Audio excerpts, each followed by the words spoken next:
ओम नमो भगवते वासुदेवाय। श्रीमद्भागवत महापुराण, पहला अध्याय। देव ऋषि नारद की भक्ति से भेंट।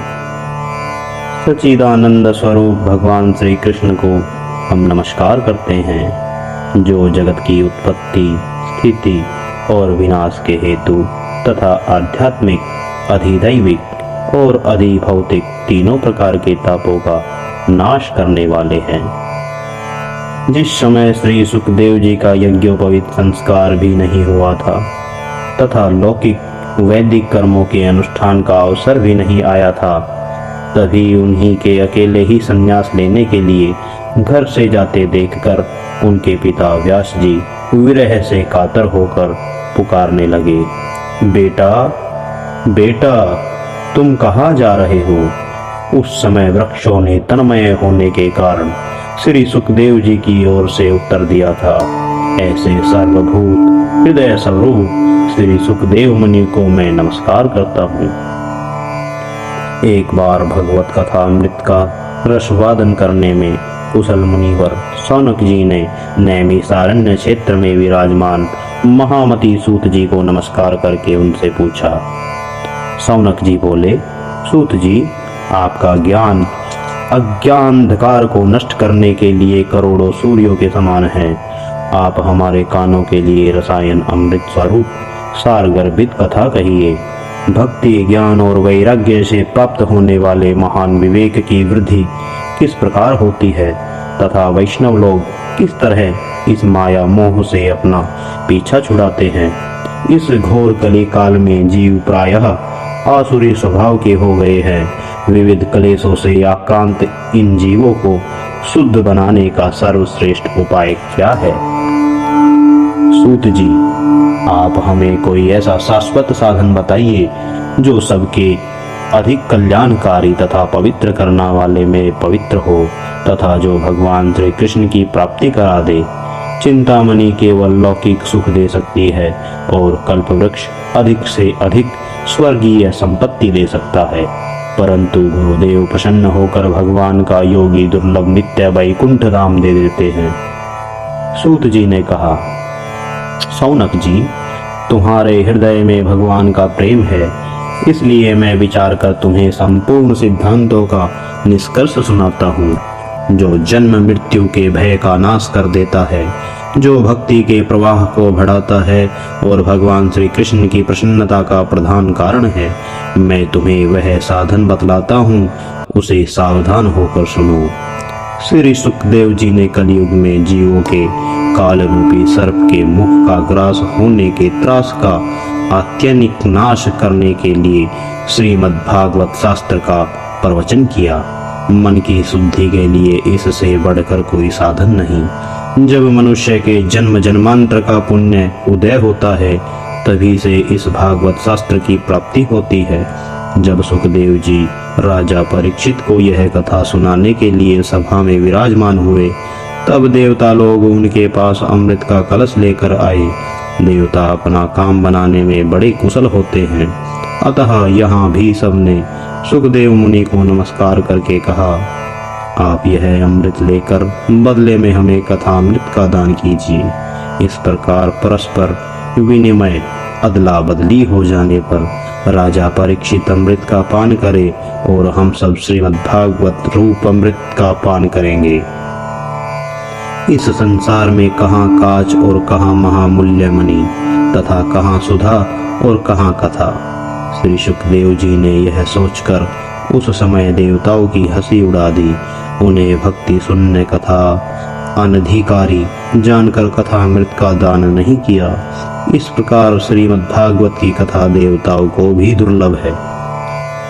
पूर्व काल में श्रीमद् भागवत के श्रवण से ही राजा परीक्षित की मुक्ति देखकर ब्रह्मा जी को भी बड़ा आश्चर्य हुआ था।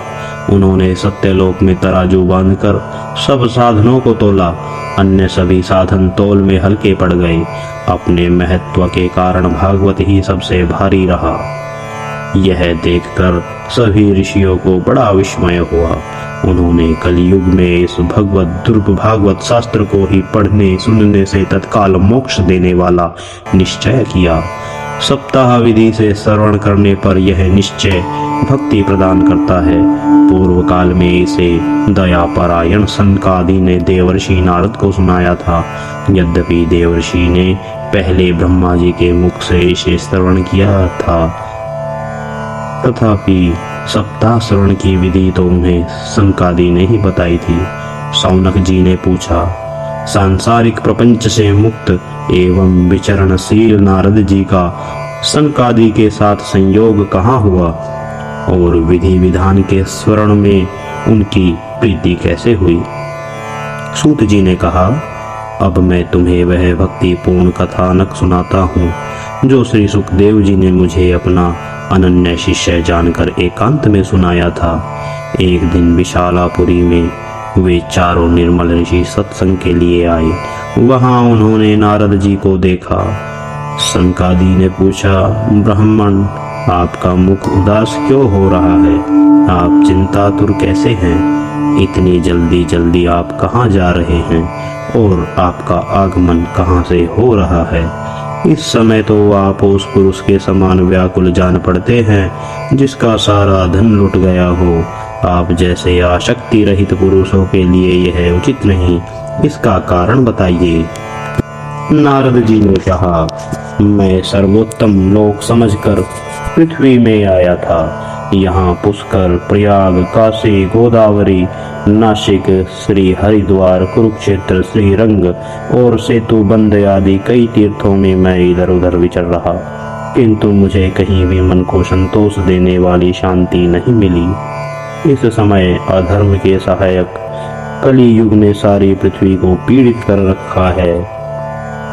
अब यहाँ सत्य, तप, शौच, बाहर भीतर की पवित्रता, दया, दान आदि कुछ भी नहीं है। बेचारे जीव केवल अपना पेट पालने में लगे हुए हैं। वे असत्यभाषी, आलसी, मंदबुद्धि, भाग्यहीन, उपद्रवग्रस्त हो गए हैं। जो साधु संत कहे जाते हैं वे पूरे पाखंडी हो गए हैं। देखने में तो वे विरक्त हैं, किंतु स्त्री धन आदि सभी परिग्रह करते हैं। घरों में स्त्रियों का राज्य है। साले सलाहकार बने हुए हैं। लोभ से लोग कन्या विक्रय करते हैं और स्त्री पुरुषों में कलह मचा रहता है। महात्माओं के आश्रम, तीर्थ और नदियों पर यवनों विधर्मियों का अधिकार हो गया है। उन दुष्टों ने बहुत से देवालय भी नष्ट कर दिए हैं। इस समय यहाँ कोई योगी है, न कोई ज्ञानी है, न कोई सिद्ध ही है और न सत्कर्म करने वाला ही है।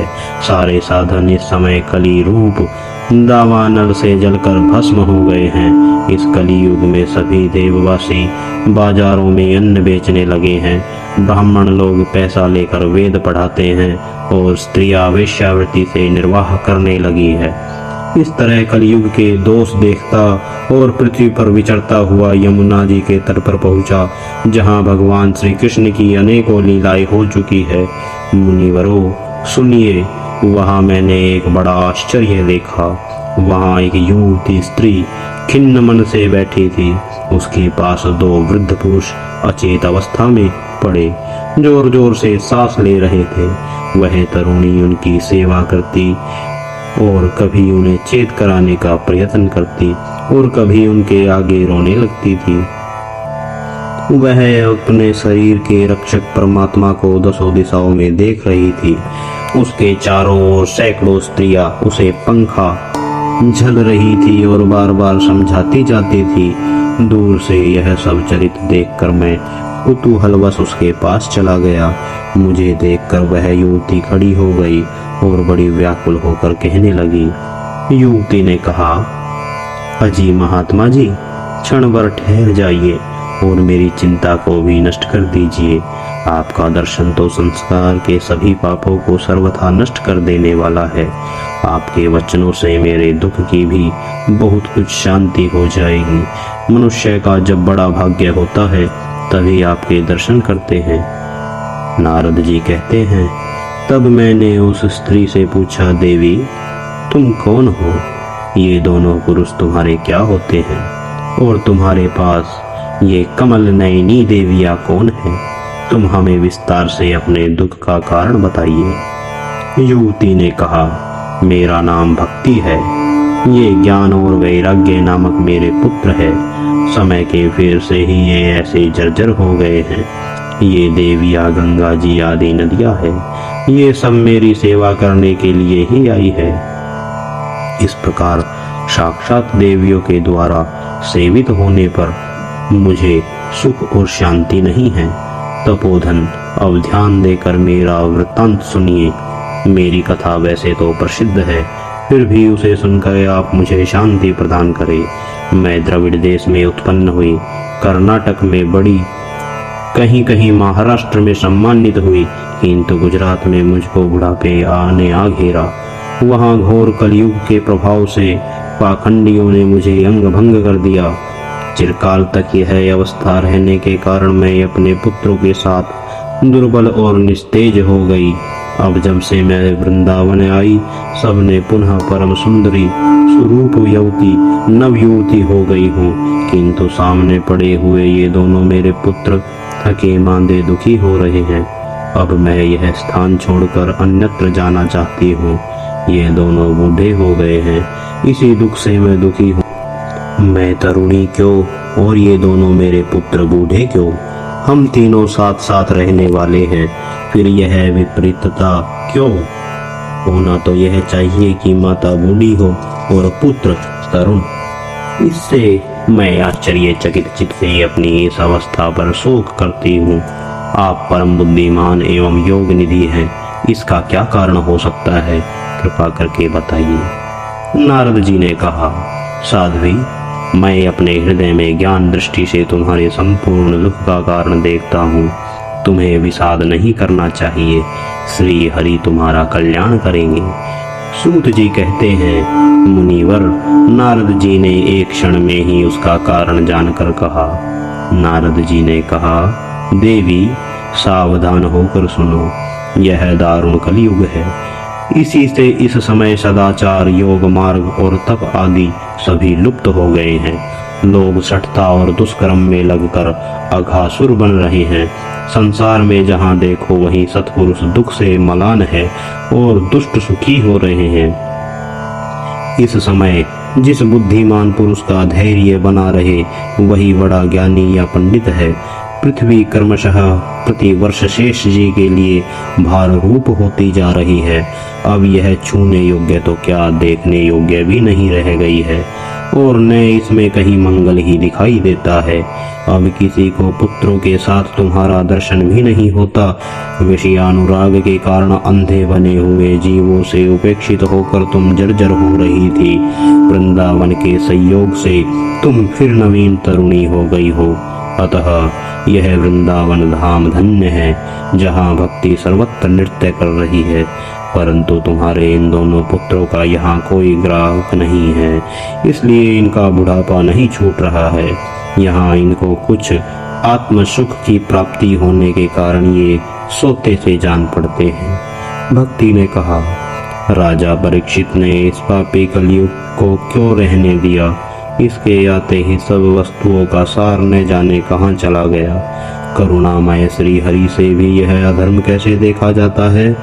मुने, मेरा यह संदेह दूर कीजिए। आपके वचनों से मुझे बड़ी शांति मिली है। नारद जी ने कहा, बाले, यदि तुमने पूछा है तो प्रेम से सुनो। कल्याणी, मैं तुम्हें सब बताऊंगा और तुम्हारा दुख दूर हो जाएगा। जिस दिन भगवान श्री कृष्ण इस भूलोक को छोड़कर अपने परम धाम को पधारे, उसी दिन से यहाँ संपूर्ण साधनों में बाधा डालने वाला कलयुग आ गया। दिग्विजय के समय राजा परीक्षित की दृष्टि पड़ने पर कलयुग दीन के समान उनकी शरण में आया। भ्रमर के समान सारग्राही राजा ने यह निश्चय किया कि इसका वध मुझे नहीं करना चाहिए, क्योंकि जो फल तपस्या, योग एवं समाधि से भी नहीं मिलता, कलयुग में वही फल श्री हरि कीर्तन से ही भली भांति मिल जाता है। इस प्रकार सारहीन होने पर भी उसे इस एक ही दृष्टि से सारयुक्त देखकर उन्होंने कलयुग में उत्पन्न होने वाले जीवों के सुख के लिए ही इसे रहने दिया था। इस समय लोगों के कुकर्म में प्रवृत्त होने के कारण सभी वस्तुओं का सार निकल गया है और पृथ्वी के सारे पदार्थ बीजहीन भूसी के समान हो गए हैं। ब्राह्मण केवल अन्न धन आदि के लोभवश घर घर एवं जन जन को भागवत की कथा सुनाने लगे हैं। इसलिए कथा का सार चला गया। तीर्थों में नाना प्रकार के अत्यंत घोर कर्म करने वाले नास्तिक और नारकी पुरुष भी रहने लगे हैं। इसलिए तीर्थों का भी प्रभाव जाता रहा। जिनका चित्त निरंतर काम क्रोध महान लोभ और तृष्णा से तपता रहता है, वे भी तपस्या का ढोंग करने लगे हैं। इसलिए तप का भी सार निकल गया। मन पर काबू न होने के कारण तथा लोभ दंभ और पाखंड का आश्रय लेने के कारण एवं शास्त्र का अभ्यास न करने से ध्यान योग का फल मिट गया। पंडितों की यह दशा है कि वे अपनी स्त्रियों के साथ पशु की तरह रमण करते हैं। उनमें संतान पैदा करने की ही कुशलता पाई जाती है। मुक्ति साधन में वे सर्वथा अकुशल है। संप्रदाय अनुसार प्राप्त हुई वैष्णवता भी कहीं देखने में नहीं आती। इस प्रकार जगह जगह सभी वस्तुओं का सार लुप्त हो गया है। यह तो इस युग का स्वभाव ही है, इसमें किसी का दोष नहीं है।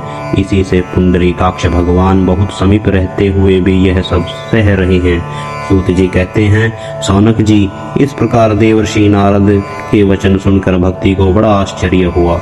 फिर उसने जो कुछ कहा उसे सुनिए। भक्ति ने कहा, देवर्षि, आप धन्य हैं।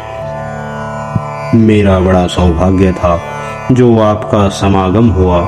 संसार में साधुओं का दर्शन ही समस्त सिद्धियों का परम कारण है। आपका केवल एक बार उपदेश धारण करके कयाधु कुमार प्रहलाद ने माया पर विजय प्राप्त कर ली थी। ध्रुव ने भी आपकी कृपा से ही ध्रुव पद प्राप्त कर लिया था। आप सर्व मंगलमय और साक्षात श्री ब्रह्मा जी के पुत्र हैं। मैं आपको नमस्कार करती हूँ।